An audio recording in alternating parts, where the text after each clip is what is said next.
I know, I'm late to the party with this one. When the FQ777-124 was first announced sometime in May of this year, I already had a long list of multirotors I was interested in, and honestly, this didn't place high on it. As returning viewers know, I do carry a fascination for anything portable, but to me there was just something off-putting about this particular model. In the month since, I've gotten several both recommendations about and requests to review it, so when I found myself in a situation where I could get it for cheap, I thought to myself, this is a sign. The time is now. And here we are. Welcome to this review and flight test of the FQ777-124 Nano Pocket Drone Quadcopter from Sbego. Hold it. Before continuing the review, let's try to bring some clarity about the name of this thing.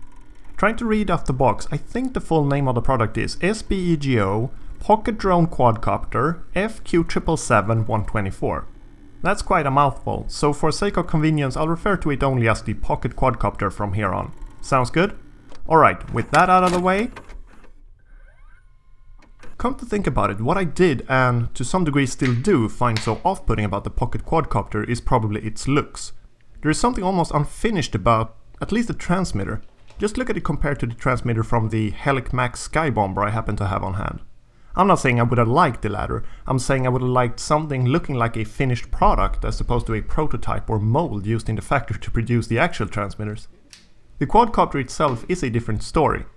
Identical to the Shearson CX-10 in terms of size and weight, but with a distinctive, vaguely futuristic design.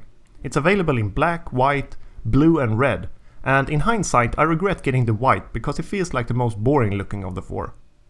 A nice touch is the unique decals associated with each color. Even though the aircraft itself is not ugly by any means, it still fails at some extent due to its clean design being so different from the industrial roughness of the transmitter. On a positive note, industrial roughness can, in my experience, also be used to describe the quality of the Pocket Quadcopter. Due to different circumstances, of course none being pilot error, come on guys, mine has been put through some serious crashes and still flies perfectly without any manual intervention. This sense of sturdiness carries over to other aspects of the quadcopter, like the transmitter, which exhibits no signs of flimsiness, and even things like battery and range, which I'll talk about later. Functionally speaking, it's pretty much business as usual with the Pocket Quadcopter. There is a 100 mAh 3.7V LiPo battery inside it, a charging connector and on-off switch in the back, as well as 4 LEDs in 2 different colors, one on each rotor arm, making flights in the dark very possible. I've covered pocket quadcopters, wallet drones, quadcopters in a box, whatever you call them, before, and as far as these go, the Pocket Quadcopter stands as one of the more complete, thought-through solutions. Just as with all of them, the transmitter can store the quadcopter inside it, but this one also offers a compartment in the back for storing spare propellers and prop guard. You even get a strap for attaching the whole thing to your bag or backpack, cause despite its name, it's unlikely to fit in your pocket. In the back, you'll also find a charging cable. Yes, you can charge the quadcopter off the transmitter's batteries in the field. This is convenient and, it should be noted, can be pulled off, although rather awkwardly, even while the quadcopter is stored inside the transmitter. Where does the batteries go when basically the whole transmitter is used for storage, you ask? There are 4 AA batteries required and they go behind these black pieces here, 2 on each side. Pretty nifty. But wait, the original ideas don't end there.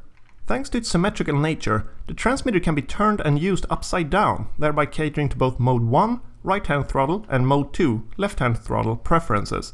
I find this very clever, and I'm surprised it's the first time I'm seeing it done. It's just too bad it trips on the finish line in terms of execution by not remembering which mode was recently used, instead starting in Mode 2 each flight. Instead of having removable sticks like other implementations of the carry-along idea I've tested, the Pocket Quadcopter have solved the height profile problem by instead miniaturizing them. While no means a complete failure, I'm not exactly in love either. You don't get a great sense of precision and they're a little bit slippery. I do hear they are replaceable though. Speaking of things I'm not exactly in love with regarding the transmitter, the trim buttons. They are present, but I find their placement very confusing. Let's say the quadcopter drifts forward and to the left. Which trim buttons would you press in order to compensate? The FQ777-124 comes generously equipped with accessories, some of which I've already mentioned in passing. There's not 1 but 2 full sets of spare propellers, a one-piece style prop guard which I haven't gotten around to test, a set of landing gear for whatever reason, the already mentioned wrist strap, a sheet of instructions in English and Chinese, and even a regular USB charging cable separate from the built-in charging mechanism.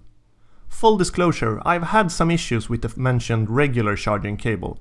For one, it's really difficult connecting it to the quadcopter so that it actually charges. For another, my USB charger doctor indicates it's actually charging long after the indicator light has gone out. What's the real time to charge? The manual specifies 35 minutes, but in my experience it's closer to 20-25 minutes.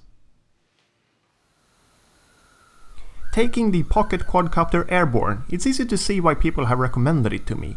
Once you get used to the unusually short sticks, it reveals itself as a solid flyer. There are only two rates, which I've named Quite Fast and Real Fast, and the yaw rate changes when you switch between them. Because of its speed, my conclusion after trying it both in and outdoors is that it's better suited for the latter.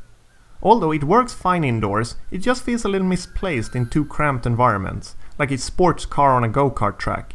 It's really unfortunate it doesn't come with a proper beginner's rate as well, since it could otherwise, at least based on the flight characteristics alone, have been recommended to just about anyone. Flips are tight and reliable, but the Pocket Quadcopter have an annoying habit of giving extra throttle after completing the maneuver, supposedly to help the pilot compensate.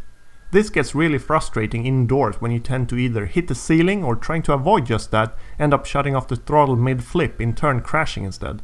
The usual rule of thumb of nano quadcopters, to be high up when flipping, does not apply with the Pocket Quadcopter. With a fully charged battery, the Pocket Quadcopter offers around 5.5 minutes of airtime, including a generous LVC warning, which is respectable. It feels like that maybe used to be the norm for nano quadcopters, but with the recent advances in size and features it has suffered. Regardless, it feels good to get to fly what by nano quadcopter standard at least had to be considered a good long while with each charge. Lastly, it should probably also be noted that the Pocket Quadcopter does have Headless Mode and Return to Home functionality, controlled by what would otherwise have been the throttle trim buttons. Headless Mode was all the rage at the time this was released, and I believe the Pocket Quadcopter was one, if not the first nano quadcopter to offer the feature. Anyway, I'm not a big fan. Did try it out briefly and it seemed to work fine.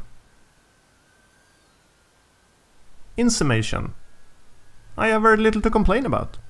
It might not blow you away with its looks, it might not be the most beginner friendly, and it may have some minor annoyances with regards to its sticks and flips, but overshadowing all of this, the SBEGO FQ777-124 Pocket Quadcopter very much delivers in terms of flight characteristics, quality and price.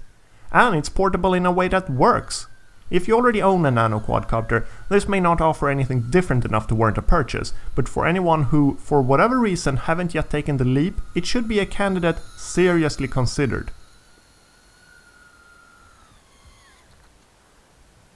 Thank you very much for watching, and thank you very much for subscribing. The channel recently blasted past 300 subscribers, and just as I said when it passed 200, which didn't feel that long ago, it makes me even more motivated to make more and continue to improve these videos. As always, I encourage feedback about what you'd like to see more or less of in the comment section. Alright, see you soon in another review. Bye bye!